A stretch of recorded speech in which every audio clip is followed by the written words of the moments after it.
Welcome back to the program. We say the best for last. We have Speaker of the House Matthew Shepard from Dorado. Thank you so much for being here. Well, thanks for having me. You look like you're doing pretty good for almost the final week of the session, and you survived the Speaker's Ball this past week.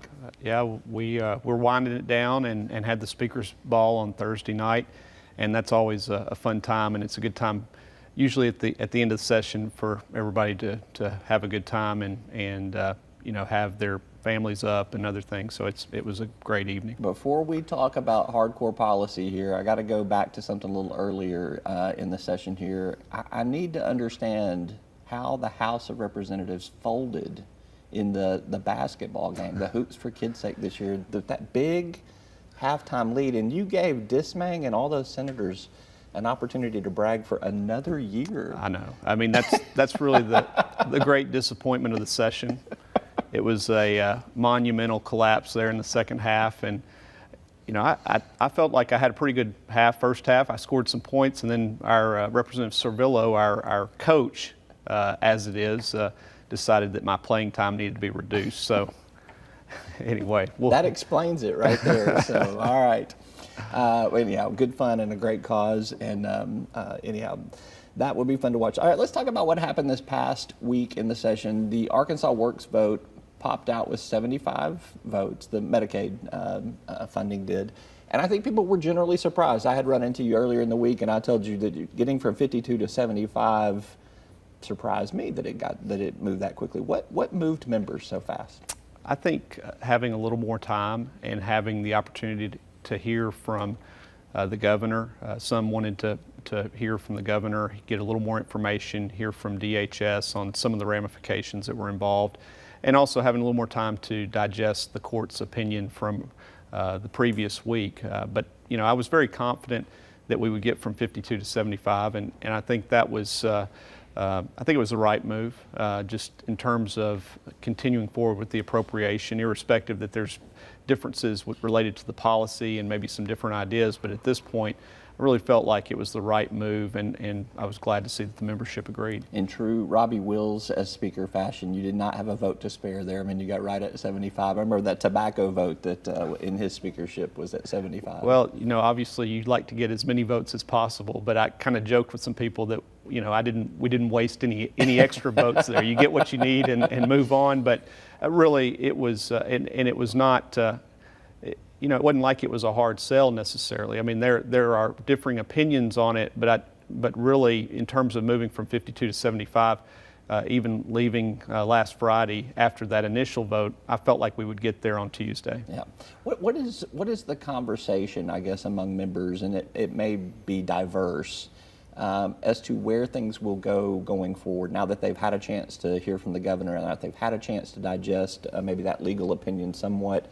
There has to be some concern from members. I know I have heard from some members that are like, I'm okay right now, but going forward, we need to see what happens. I think the biggest thing for the membership, and really the biggest thing for me, is what happens with regard to that particular court case. And HHS, they are considering whether to appeal. All indications are we believe they will appeal, and that's one of the reasons why I felt that it was important for us to go ahead and approve the appropriation, is that helps to strengthen the case for the need for an expedited appeal and some immediate relief. But I think that really that's where the focus is going to be. And what happens? Is there an appeal? We believe there will be. And once that appeal occurs, what ultimately is the final decision, either from the D.C. Circuit or perhaps even from the United States Supreme Court.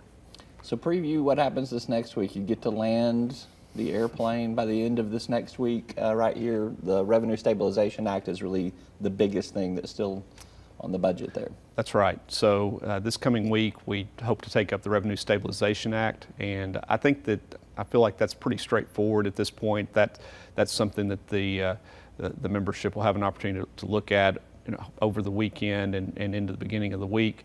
The transformation bill will need to come back to the House because there were a few amendments put on the Senate end, so that will need to be taken up. And then the senators are always tinkering with stuff. The House gets it right, the Senate goes, and there's always something. But we've done a few things ourselves. So the internet sales tax bill will go back to the Senate as we made There were some amendments made on the House end. So those are really kind of the 2 or 3 big things that I think we need to see brought to a conclusion in order for us to wrap up the session. You don't anticipate any challenges or struggles with any of that? I really don't. Well, Famous last words. Yeah, that's right. You put me on the spot here now, but let me say that, as with anything around here, you don't take anything for granted. But at this point, I'm very optimistic. That's a word I've used a lot over the last couple of weeks. I'm very optimistic that we'll be able to kind of quietly wrap the session up. All right, last question for you. Who?